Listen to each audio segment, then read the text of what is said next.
Hello everyone, welcome back to my channel TR learners. మీరు కనుక మన ఛానల్ని ఫస్ట్ టైం చూస్తున్నట్లయితే సబ్స్క్రైబ్ చేసుకోవడం మాత్రం మర్చిపోకండి. వీడియో చూసిన తర్వాత మీకు ఈ వీడియో నచ్చినట్లయితే లైక్ చేయండి, ఓకేనా. ఇప్పుడు మనం ఆంధ్రప్రదేశ్ ఓపెన్ స్కూల్లో ఓపెన్ ఇంటర్లో కెమిస్ట్రీ మోడల్ పేపర్ని అయితే చూస్తున్నాం. అండ్ ఈ మోడల్ పేపర్ని బేస్ చేసుకొని ఇప్పుడు ఎవరైతే మళ్ళీ ఇంటర్ కెమిస్ట్రీలో ఫెయిల్ అయ్యారో వాళ్ళు ఈజీగా పాస్ అవ్వాలంటే ఏం చేయాలి అనేది మనం ఈ వీడియోలో తెలుసుకుందాం, ఓకేనా. మనకి ఇక్కడ టైం 3 అవర్స్ ఉంటుంది. మ్యాక్సిమం 80 మార్క్స్ మనకి కెమిస్ట్రీలో అనమాట. ఫస్ట్ పేపర్ ఏ. ఇక్కడ మనకి సెక్షన్ ఏ చూడండి, ఆన్సర్ ఆల్ ద క్వశ్చన్స్. ఇక్కడ ఉన్న అన్ని క్వశ్చన్స్కి కూడా ఆన్సర్ చేయాలి. 13 × 2 26 మార్క్స్ అనమాట. 13 క్వశ్చన్స్ ఉన్నాయి, 13 క్వశ్చన్స్, ఒక్కొక్క దానికి 2 marks.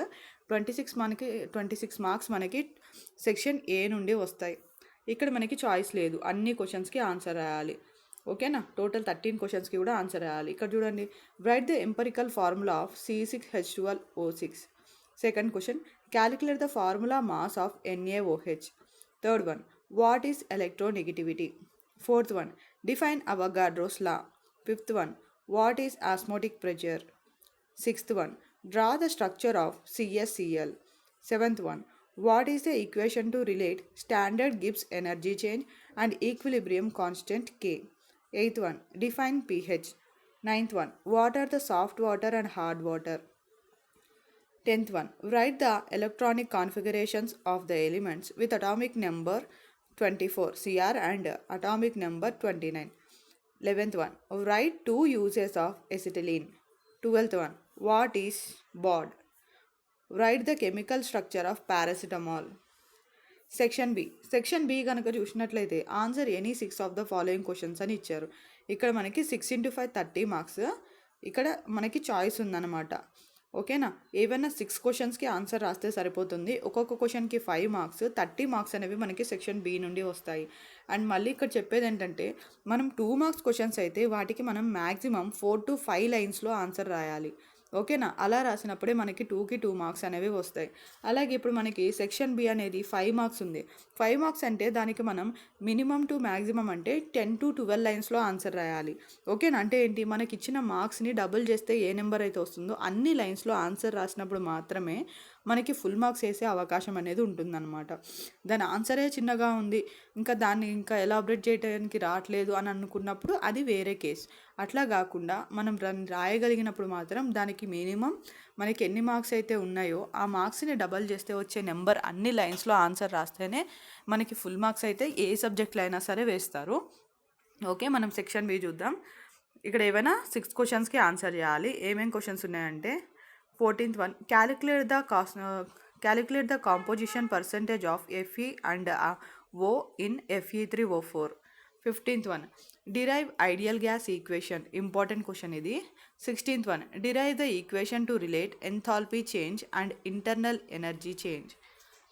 Next, 17th one, what is catalysis? Explain autocatalysis with an example. 18th one, explain the structure of diborane. 19th one, write any 4 uses of hydrogen peroxide. 28th one, explain Riemann-Tiemann reaction with suitable equation. 21st one, what are greenhouse gases? How do they cause the greenhouse effect? ఇది మనకు second section అనమాట, అంటే section B. Next వచ్చేసి section C, answer any 3 of the following questions. ఇక్కడ కూడా మనకు option ఉంది. మనకి ఇక్కడ 4 క్వశ్చన్స్ ఇచ్చారు, ఏమైనా 3 క్వశ్చన్స్కి మాత్రమే ఆన్సర్ చేయమంటున్నారు. 3 × 8 24 మార్క్స్ అనమాట. ఒక్కొక్క దానికి 8 మార్క్స్. 8 మార్క్స్ క్వశ్చన్స్ అంటే మీరు వీటికి 16 to 20 లైన్స్లో ఆన్సర్ రాసినప్పుడే మీకు 8 మార్క్స్ అనేవి కంప్లీట్గా పడతాయి. ఇంకా కొంచెం ఎక్కువ రాసినా పర్వాలేదు, కానీ మరి తక్కువగా రాస్తే మాత్రం మార్క్స్ కట్ చేసే అవకాశం ఉంటుంది, ఓకేనా. 22nd one, what are quantum numbers? Explain. 23rd one, explain valence shell electron pair repulsion theory with an example. 24th one, explain Le-Chatelier's theory. Apply Le-Chatelier's theory to the following equilibrium. 25th one, explain halogenation, nitration and sulfonation of benzene with equations. వీటిలో ఇంతకుముందు చెప్పుకున్నట్లే మనం important అంటే మీరు ఈజీగా pass అవ్వాలంటే ఏం చేయాలి అని అంటే ఇక్కడ చూడండి first water quantum numbers explain ఉంది కదా, ఆ క్వశ్చన్ ఇంపార్టెంట్ అండ్ ఆ లెసన్ కూడా ఇంపార్టెంటే. కాబట్టి ఆ లెసన్లో ఉన్న మిగతా క్వశ్చన్స్ కూడా నేర్చుకోవాలి. అండ్ నెక్స్ట్ వచ్చేసి ఇక్కడ మనకి 23rd క్వశ్చన్ చూడండి, explain valence shell electron pair repulsion theory with an example. ఈ లెసన్ మోస్ట్ ఇంపార్టెంట్ అనమాట. ఓకేనా, valence shell electron pair repulsion theory ఉంది కదా, ఆ లెసన్లోంచి కూడా మనకి ఒక క్వశ్చన్ వచ్చే అవకాశం అయితే ఉంది. లాస్ట్లో వచ్చేసి హాలోజన్ 25th క్వశ్చన్ కూడా ఇంపార్టెంటే. అండ్ అలాగే మీరు చేయాల్సిన పని ఏంటంటే ఇప్పుడు నెక్స్ట్ మీరు సప్లీ కోసం ప్రిపేర్ అవుతున్నట్లయితే, లేదంటే నెక్స్ట్ ఇయర్ వాళ్ళకైనా సరే ఈ వీడియో చూసినప్పుడు వాళ్ళకి కూడా అర్థం అవ్వాలి కదా, ఏవైతే మనం ఇంపార్టెంట్ క్వశ్చన్స్ కానీ మోడల్ పేపర్స్ కానీ ప్రీవియస్ క్వశ్చన్ పేపర్స్ కానీ మోడల్ పేపర్స్ కానీ ప్రాక్టీస్ చేసేటప్పుడు చేయాల్సిన పని ఏంటంటే మీరు దీంట్లో క్వశ్చన్స్ చూసుకుంటారు. ఆ క్వశ్చన్ని మీ టెక్స్ట్ బుక్లో ఏ లెసన్లో ఉందా అనేది చూస్తూ ఉంటారు. అలా చూసినప్పుడు ఆ లెసన్లో ఉన్న మిగతా క్వశ్చన్స్ కూడా చదవాలి. ఓకేనా, అంటే ఏంటి, ఒక క్వశ్చన్ మళ్ళీ రిపీట్ అవుతుందంటే ఆ క్వశ్చనే కాదు ఆ లెసన్ కూడా ఇంపార్టెంట్ అని అర్థం అనమాట. ఆ లెసన్లోంచి ఇప్పుడు ఈ క్వశ్చన్ వచ్చింది కదా, నెక్స్ట్ టైం ఆ క్వశ్చన్ కాకుండా ఇంకొక క్వశ్చన్ రావచ్చు.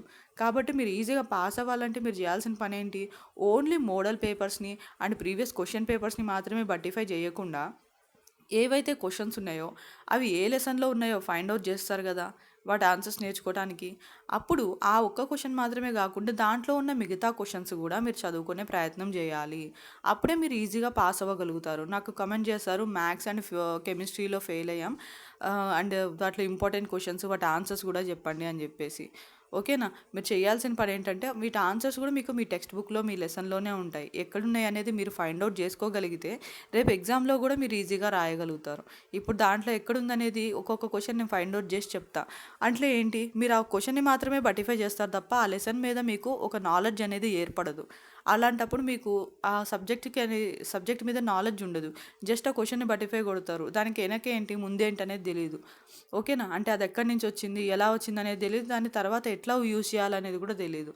అలాంటప్పుడు మన చదువు కూడా వేస్టే కదా. ఓకేనా, కాబట్టి మళ్ళీ కొంచెం టైం ఉంది మనకి నెక్స్ట్ జూన్ ఆర్ జూలైలో మనకి సప్లీ ఉండే అవకాశం ఉంది కదా ఏపోస్ వాళ్ళకి. కాబట్టి కనీసం ఈ 2 months టైంలో అయినా సరే మీరు చేయాల్సిన పని ఏంటంటే, ఇప్పుడు మనం అన్ని సబ్జెక్ట్స్ మళ్ళీ చదవాల్సిన అవసరం లేదు కదా. మీరు సప్లీ రాస్తున్నారంటే మీరు ఏ సబ్జెక్ట్ అయితే ఫెయిల్ అయ్యారో అది మాత్రమే చదువుతారు. కాబట్టి మోస్ట్లీ 1 or 2 సబ్జెక్ట్స్ కన్నా ఎవరు ఫెయిల్ అవ్వరు. కాబట్టి మనకి 2 months టైం అనేది చాలా ఎక్కువ. ఓకేనా, అన్ని సబ్జెక్ట్స్ మొత్తం ఉన్న 5 సబ్జెక్ట్స్ 6 సబ్జెక్ట్స్ చదవాలంటే మనకి టైం చాలా ఎక్కువ పడుతుంది. బట్ ఆల్రెడీ మీరు కొంత చదివేసి ఉంటారు, అవునా. అండ్ అలాగే మీకు ఇప్పుడు ఇంతకుముందు క్వశ్చన్ పేపర్ ఎలా వచ్చింది, మనం ఏం రాయలేకపోయాం, ఎందుకు రాయలేకపోయాం అని మీరు ఒకసారి ఆలోచించండి. ఆలోచించడం వల్ల మీకు అర్థమవుతుంది మీకు ఏ లెసన్స్ అర్థం కావట్లేదు, నేను పర్టికులర్గా ఈక్వేషన్స్ రాయలేకపోతున్నామా కెమిస్ట్రీలో అయితే, మ్యాథ్స్లో అయితే ఫార్ములాస్ గుర్తుండట్లేదా, ఇట్లా మీరు ఎనలైజ్ చేసుకుంటే మీకు అర్థమవుతుంది అనమాట మీరు ఎందువల్ల ఫెయిల్ అయ్యారు అనేది. అప్పుడు మనకి నెక్స్ట్ అటువంటి సిచ్యువేషన్ రాకుండా మీరు ఇప్పటి నుంచి అంటే ఈ 2 monthsలో మీరు ఈజీగా ప్రాక్టీస్ చేసుకొని అండ్ ఈజీగా మంచి మార్క్స్ తెచ్చుకోవచ్చు. ఇంకా పాస్ మార్క్స్ కన్నా కూడా ఇంకా ఎక్కువ మార్క్సే తెచ్చుకోవచ్చు. ఓకేనా, నేను చెప్పినట్టు ఈ ఇంపార్టెంట్ క్వశ్చన్స్ ఏ లెసన్లో ఉన్నాయో చూసుకుంటూ ఆ లెసన్లో ఉన్న మిగతా క్వశ్చన్స్ కూడా మీరు ప్రాక్టీస్ చేసుకున్నట్లయితే మీరు ఈజీగా పాస్ అయ్యే అవకాశం అయితే ఉంటుంది. ఓకేనా, వీడియో నచ్చిందనుకుంటే ఒకవేళ మీకు ఈ వీడియో నచ్చితే లైక్ చేయండి అండ్ షేర్ చేయండి. ఒకవేళ మీరు సబ్స్క్రైబ్ చేసుకోకుండా మన ఛానల్ని చూస్తున్నట్లయితే please subscribe. Thank you for watching and all the best for your exams.